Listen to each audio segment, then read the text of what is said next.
It's a legend. Hey guys, welcome back to NEV'S Garage. Alright, so we are going to be building spark plug wires today. I'm just going to do a quick how-to and let's get started. So my buddy gave me, shout out to TJ, he gave me some Street Fire by MSD spark plug wires for LT1s, and unfortunately I'm obviously running LS coils now, so I found an old set of MSD wires from, I think it was from one of my past trucks. So I cut all the ends off. I'm going to use these boots because buying just a set of LS spark plug wires, they're not long enough. So let's go ahead. I'm going to show you guys how to basically build your own spark plug wires.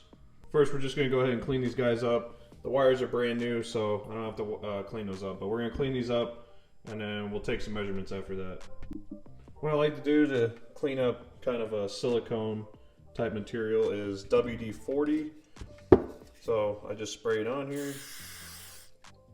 We also have to pull the wires out, and we're going to use these connectors. I do have these from LT1 style, but I'm going to pull these off and I'll show you guys how to do that. But first, let's clean these guys up.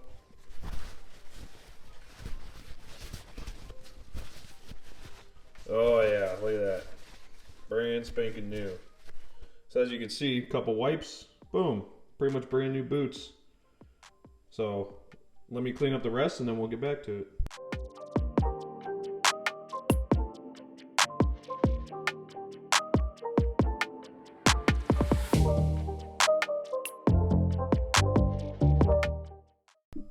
As you can see, I already got this one pulled out.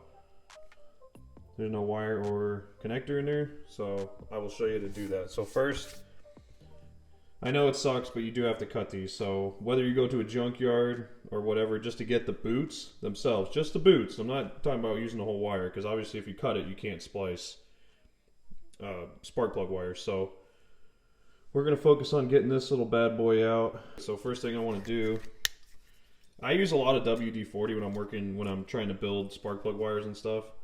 So I like to just spray it down in here, get it kind of filled up. And then the silicone is very malleable, it's very easy to work with. So I give a little spray right here, get a screwdriver in it, kind of break the seal a little bit. See, I can feel it break right there. See, I got the screwdriver in there, get your little straw down in here. Squirt just a little bit more. You're going to be using it. You're going to be using WD a lot, okay? I promise. So, especially if you're pulling these off of an older style LS, they're going to be on there. So, alright, so I think I got the seal broken. Now, remember, we want to save this connector in here because we're going to reuse it. Because I'm cheap. And you just pull. Boom, look at that. It came right out. And as you can see, no damage to the connector at all. So what I'm going to do is then I'm going to have to get this plastic sleeve off. If you want, after that, go ahead and just give her a wipe down. Clean out the inside. You don't really want too much WD in there. Although WD doesn't really conduct electricity, so as long as you don't have it on the connector itself, you'll be alright. We are going to use dielectric grease just to finish out the process. So I'm going to fast forward and pull all these out and then we'll be back.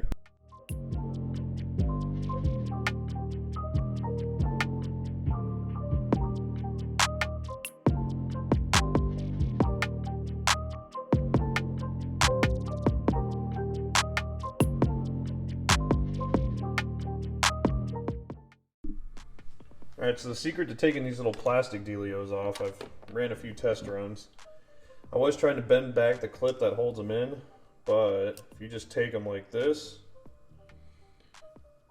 and I mean you can see the angle on these Knipbacks, you just put them over this slot right here, so it holds it. Just give it a firm tap, another tap, and you pull, boom, they're out. Doesn't even damage them either, and the little plastic cup's fine. We're going to end up reusing those, so I'll show you again. Take it, slip it through there, and you just swift hit, boom, right out.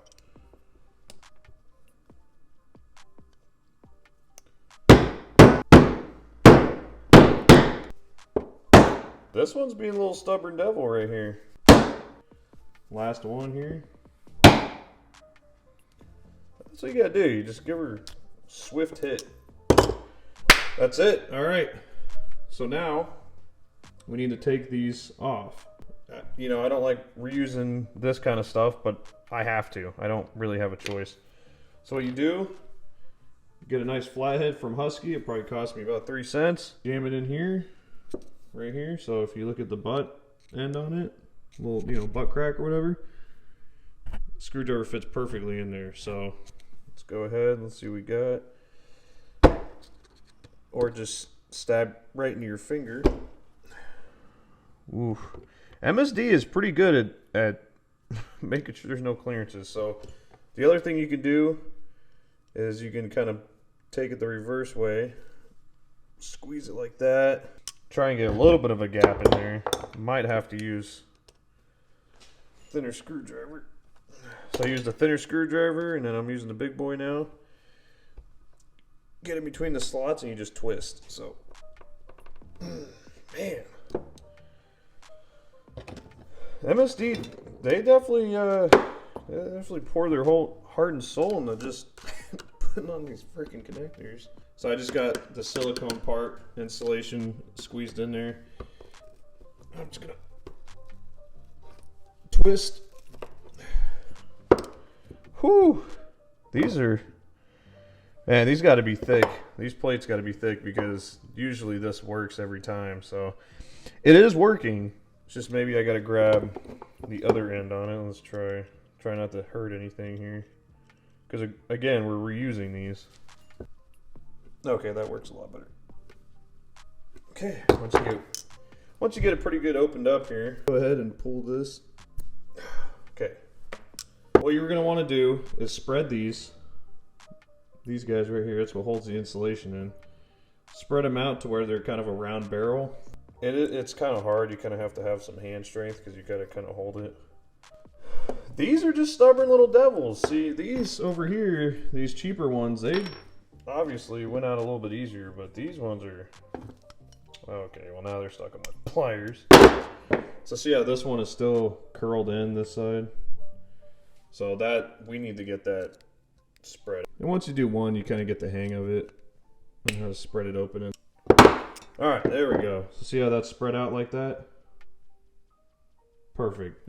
I mean, this isn't perfect, but that's what you want. I'm gonna go ahead and take off the rest. And the other thing too is this goes on like this, okay?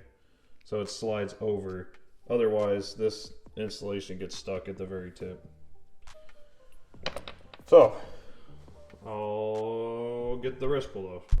Next thing you want to do is you want to measure, you know, how long you want your spark plug wire to be. So I'm running headers on this guy, as you can see down there. So I'm going with a 90°. So as you can see, if I pop this on down there, then you want to come up here. And I'm thinking I either want to go like this through this little spark plug router right here. And I wanted to go in here. Now I always like to run my wires long. I know it's not the cleanest look, but just in case that you want to change your spark plug wires later, and then you can use them for a different rig if you want to or something like that. But I think right here is going to work for this guy. I wasn't recording, but I did cut this guy. So I just took a pair of dikes and snipped it off. Take your favorite razor blade here. And I like to go like this and measure. You don't have to do this. You can pretty much eyeball it, but I like to go like this and measure how much I need. Okay, make a nice little cut. Take that away. Just the safest way to do that is just do it on the bench. People do it right in their hands, but you just want to roll the wire as you're cutting it. And don't go too deep now. You're only cutting the insulator. You don't want to cut the electrode in the middle. And then what I do is I like to just twist. So if you just twist, it comes right off. And there you go. So there's your center electrode. It's kind of like a small spring. As you can see here, it's like a small spring. And then you have a silicone layer. And then you have another silicone layer. And this is what you're going to be connecting to your connector. So what you're gonna do, so if you can imagine, this is gonna be down here, and you also wanna get the rotation right too, so you want it to look good. So like I'll twist this a little bit inside the boot. I like seeing the lettering, I think it's cool, so we'll clean this wire up too. But it's gonna be going up into the coil like this. So that means we want the fire to be up. So what you're gonna do is you're gonna take it, and as long as you also wanna do like kind of like a little inspection on the electrode, make sure you didn't cut it. That is a very important part, or else you're gonna have a misfire. So you just bend it back like this. I know it goes all against all wiring for me, but you know, what can you do? Take this guy and you're just gonna slip it over, keeping that electrode in there. You're just gonna slip it over to the point where it's just even with this front clip right here. So as you can see, that electrode is bent over now and it's wedged in between the connector and that guy. So that's what's gonna give you the connection. To me, I feel like you could make a better connection, but that's just how the companies recommend it, especially MSD. I wish I had an example. They did all the same thing. So you can actually see it on the old wires right here. See the electrode is bent back and then they crimp it on top. It's just how they do it. I could have sworn I had the tool for it, but I think it's better just to show you guys to do it without the tool, because not everybody's gonna have that advantage. And if you're doing some cheaper brand, they're not gonna include the little plastic crimp with it. So what I like to do is I like to make sure it's in there, and then I'll slowly massage the sides in. So as you can see, it's starting to push out the silicone right here. So that means we need to kind of get that pushed in a little bit. And then you just kind of want to massage it around. And I just go from side to side. Once in a while, push the silicone back in. Be patient with it, okay? Don't just go into it and be like, it's not working, this is annoying. It's just metal, you know, trust me. I've built a lot of these. I built tons of these because your car breaks down and then AutoZone doesn't have the right kit and then you got to build it. And I also like to use the teeth on these Knipex or just any set of pliers to just kind of help bring the connector around. And yeah, it does take some force because these MSD ones are pretty hefty in there. So, but this is also a little thicker wire than what we had on it before. And as you can see, that's another thing you want to do. It's called a pull test. It's what you do with all kind of connectors with wiring. So you want to give it a nice tug. You want to make sure that baby's not coming off. That guy is smashed up in there. Okay, I got one spark plug wire back in. Now I'm going to show you guys how to do the boot portion. These, you need to make sure that whatever boot you're using, that you want to make sure that you know that you can put it on over after. So I wanted to put these little plastic dealios back on, but the wire gauge I'm using now is, the insulation is too big on it, so they're not going to slide over. Not a big deal, don't really care that much, because it's still going to have a boot and everything over it. I think those are just for making sure that when you pull on it, it doesn't come out easier, I guess. It just helps it hold in, but if you crimp this right, you're good. So once again, give it a nice tug, and then we're going to do the boot now. WD-40, like I have said before, it does not conduct electricity. Now, I use it for lube on this stuff because it's easy. You just brake clean it out. It's not a big deal. So I like to get some in there, you know, be generous with it. And then, like I said before, I want my lettering on top. I just think it looks better. So take the extra time, make it look nice. So get a little bit extra WD-40 out of there. But you want to make sure you put it in the boot. Now you can put it on this, but it's not going to last. If you put it on the boot, watch this. Look how easy that is. Look at that. And then if you look inside, it's getting hung up on a groove in there. So kind of straighten the boot out a little bit. And then just give it another push. Okay, now it's getting hard because I didn't put any WD in this end of the boot. So I kind of messed up on that. Can't be perfect every time, right? Okay, if you're having that much trouble, pull it back out a little bit. Hit it with some WD. And then go back to it. Let's see if I can get this back in here. Okay, so I got it all the way through here. Then I want to just give it a good wipe so all the silicone's not just covered in and you're slipping around on it. Now you got this guy protruding.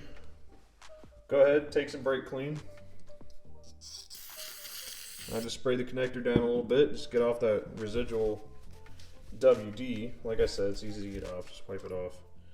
There you go, you got it nice and dry. Now, I'm using this CRC. I got it at Napa. I'm tired of buying the stupid little tubes. So I accidentally sprayed some out over here. I'm not gonna waste it, so. I like to get it down into this connector portion where you slid that wire back. I like to kind of pack it in there a little bit, and then some in the top, and then just some generally around this area. It keeps it from corroding and gives it a stronger connection.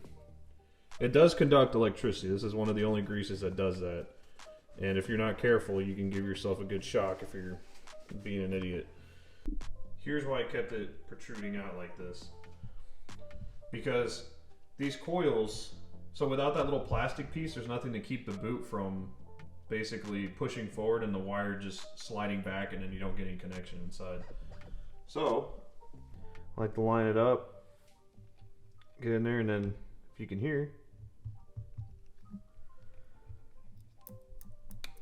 that little click. Okay. Then we slide our boot up. That's it, done. That fast, that simple. Now let's get in this. So put some dielectric in there too. It's a little short. Okay, look at that. So we got these two done. I'm gonna go ahead and finish up the rest. If I run any snags, I'll let you guys know.